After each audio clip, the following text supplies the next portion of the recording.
In this video, we're telling 5 true stories that changed the way we look at water parks forever.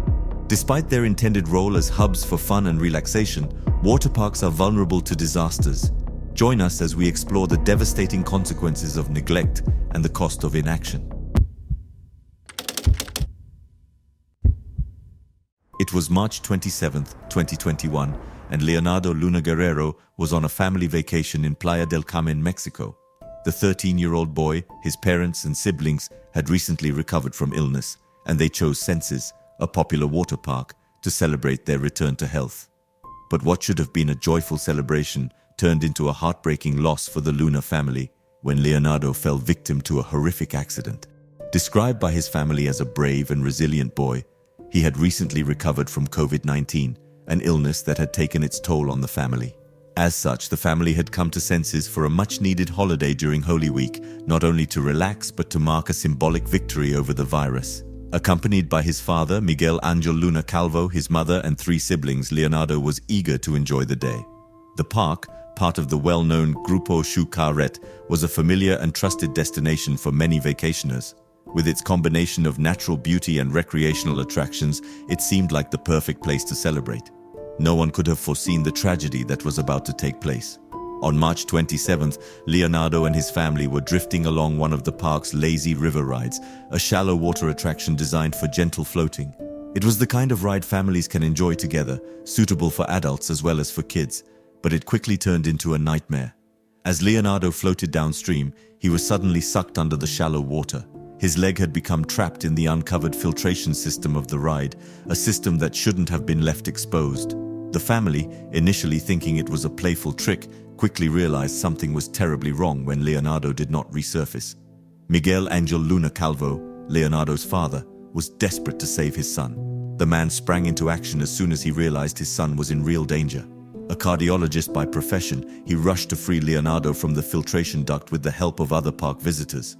After a frantic struggle, Miguel managed to pull his son from the water, but by then, Leonardo had been submerged for a significant amount of time. He was unconscious.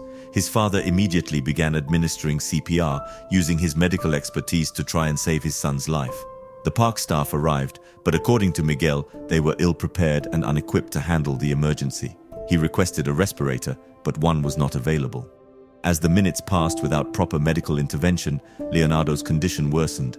An ambulance eventually arrived, transporting the boy to the nearby Amerimed hospital. Despite the efforts of his father and the medical team, Leonardo's injuries proved too severe. On March 28th, the young boy succumbed to a pulmonary hemorrhage, the result of drowning. The loss devastated his family, leaving them not only heartbroken but enraged at what they believed to be gross negligence on the part of the park and the hospital. Miguel accused both the park staff and medical personnel of mishandling the situation and failing to provide adequate care when his son needed it most. Miguel, who has been vocal about the circumstances surrounding his son's death, claimed that the park attempted to absolve itself of responsibility by pressuring him to sign a waiver before releasing Leonardo's body. Grupo Xcaret, which operates Senses, acknowledged that human error led to the accident, specifically citing the failure to cover the filtration system during ongoing repairs. However, Miguel argued that the park's negligence extended beyond the faulty equipment, criticizing their lack of preparedness and failure to administer first aid properly. Miguel, determined to prevent another family from enduring such a loss, has publicly condemned the park's handling of the incident. He described feeling helpless as hospital staff allegedly obstructed his efforts to transfer Leonardo to a better equipped facility. Miguel was also not allowed to pay the hospital bill, which he believes was an attempt to silence him and bury the controversy surrounding his son's death. In 2023, the legal battle between Leonardo's family and Xcaret Group was still ongoing. On August 7, 2016, a day meant for family fun turned into an unimaginable tragedy at Schlitterbahn Waterpark in Kansas City. The Schwab family, residents of Kansas, had visited the park for Elected Official Day, when public officials and their families were granted free admission. Michelle and Scott Schwab, along with their 4 sons, were excited to spend the day enjoying the water rides, but it was their 10-year-old son Caleb who was the most eager. Little did they know that this day would end in a devastating loss. Caleb, the second of the Schwab's 4 children, had always been full of energy and curiosity. His parents, especially his father, Kansas State Representative Scott Schwab, were eager to give their children a memorable summer day. Caleb, with his older brother Nathan, set his sights on the park's most thrilling attraction, the Verrückt water slide. Towering at 168 feet, Verrückt held the title of the world's tallest water slide, a feat of engineering that had captivated thrill-seekers since its opening. The ride had no age restrictions, and Caleb, at just 10 years old, was allowed to ride despite his small stature. He and Nathan climbed the 264 steps to the top of Verrückt, joining the line of eager riders.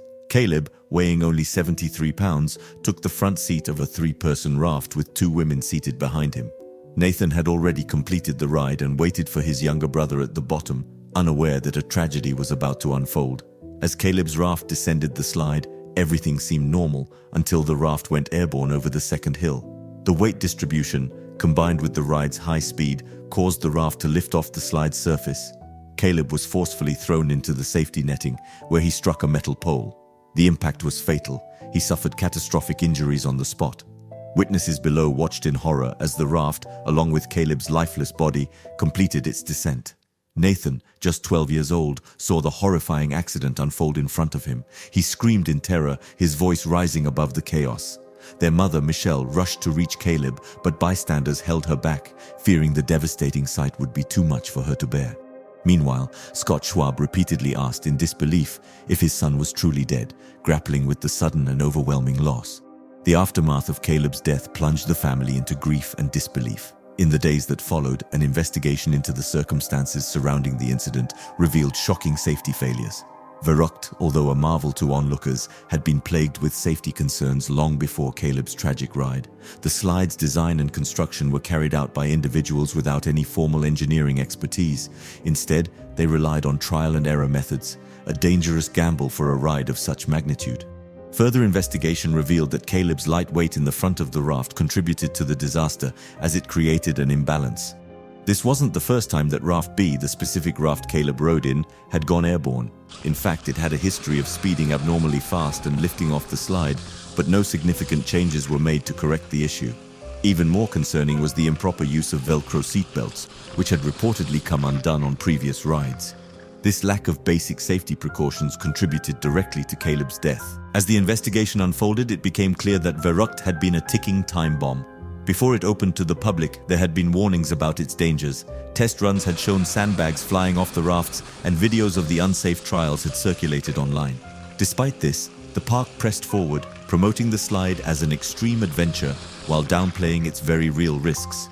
Other visitors came forward in the wake of Caleb's death, recounting their own injuries sustained on the ride, ranging from concussions to severe spinal damage.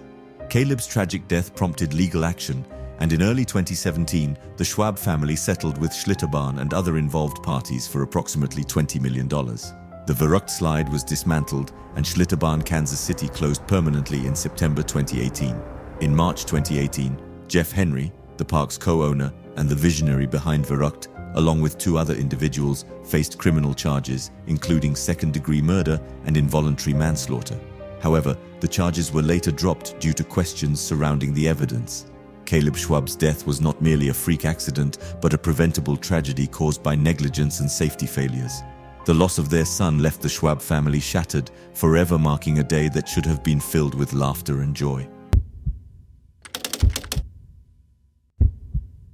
On February 13, 2022, Davy Lucas de Miranda and his family were on a quick visit to Diroma Aqua Park in Caldas Novas, Brazil. The park was one of the 8-year-old's favorite places. He especially loved the so-called volcano, a water slide that would become the site of an unspeakable tragedy. What began as a family outing to a beloved attraction ended in a devastating loss, casting light on safety failures that could have been prevented. Davy Lucas de Miranda was an energetic and curious 8-year-old boy. By February 2013, he had visited Diroma Aqua Park several times with his family.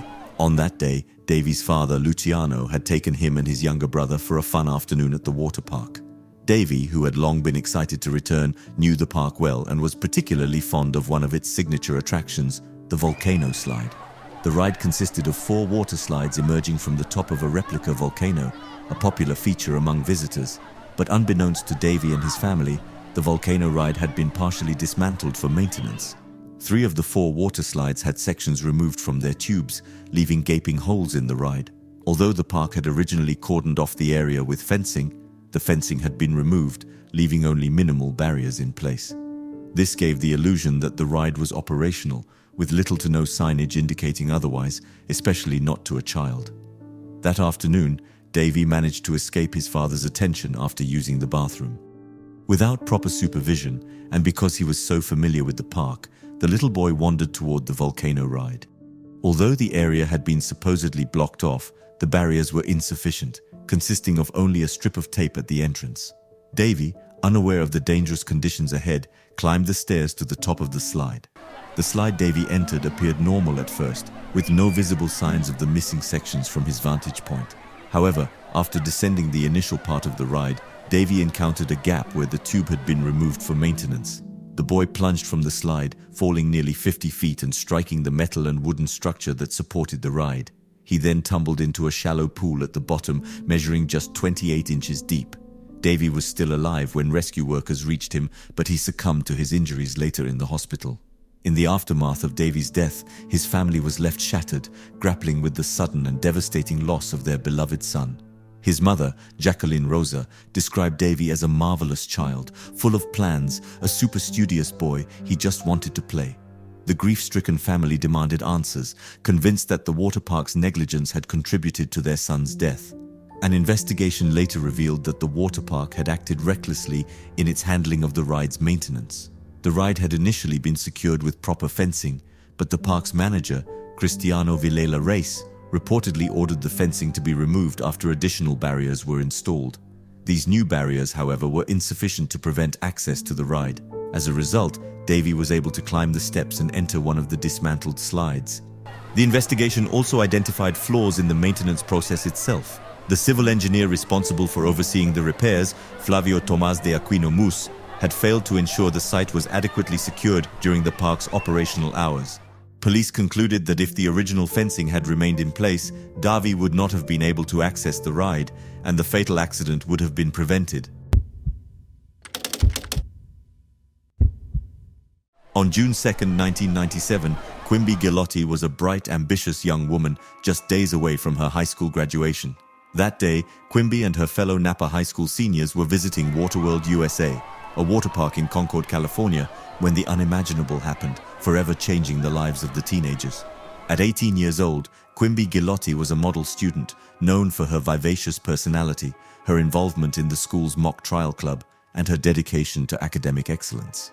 Like many of her classmates, Quimby was probably excited to celebrate the last days of high school with her peers before embarking on the next chapter of her life. That day at Waterworld was part of the traditional senior trip, a long-awaited event filled with anticipation.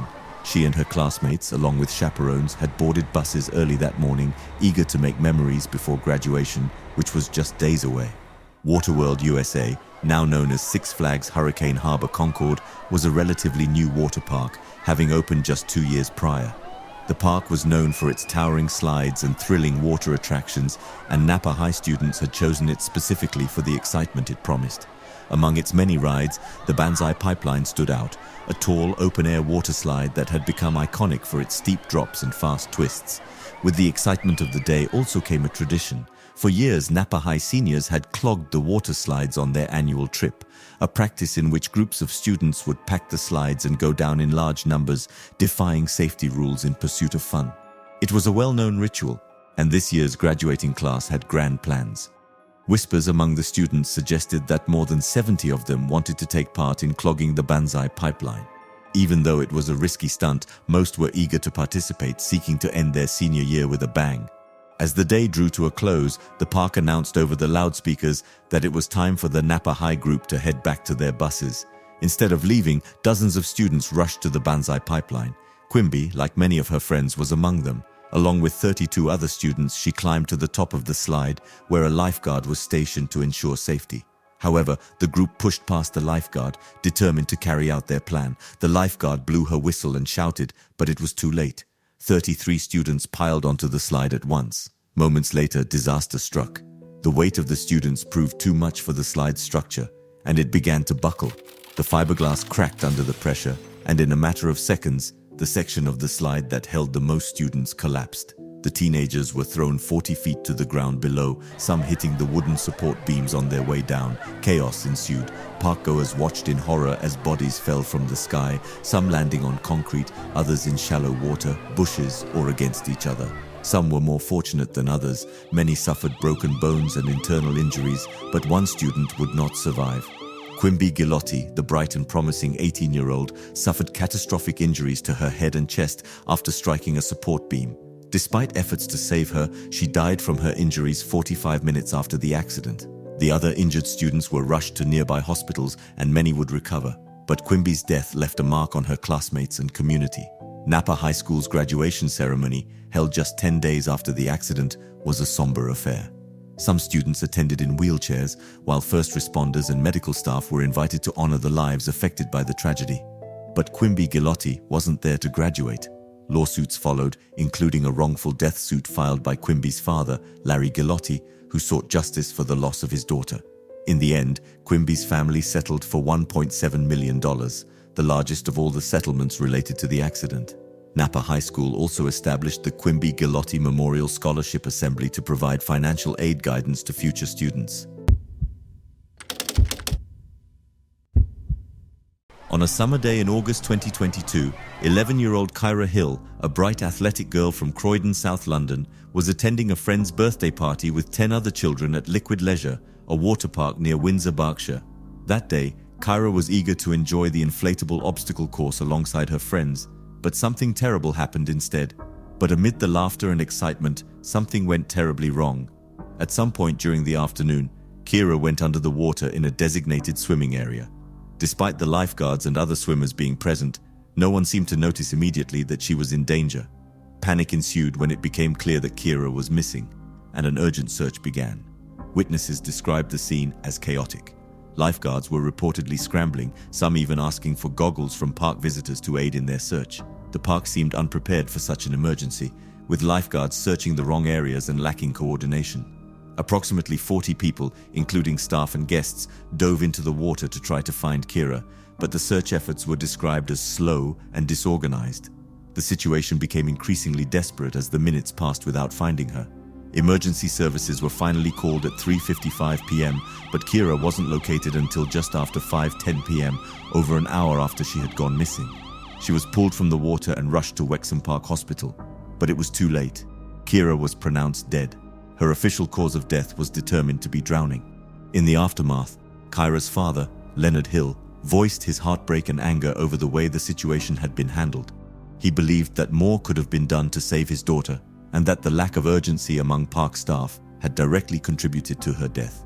This was neglect, he said, a lack of awareness, not paying attention, almost a carefree attitude shown towards her. I would say she was left to drown. According to Leonard Hill, Kyra wasn't even on the inflatables at the time of the incident. She had been swimming in a designated shallow water area that did not require a life jacket. He was convinced that if staff had acted with more urgency, Kyra could have been saved.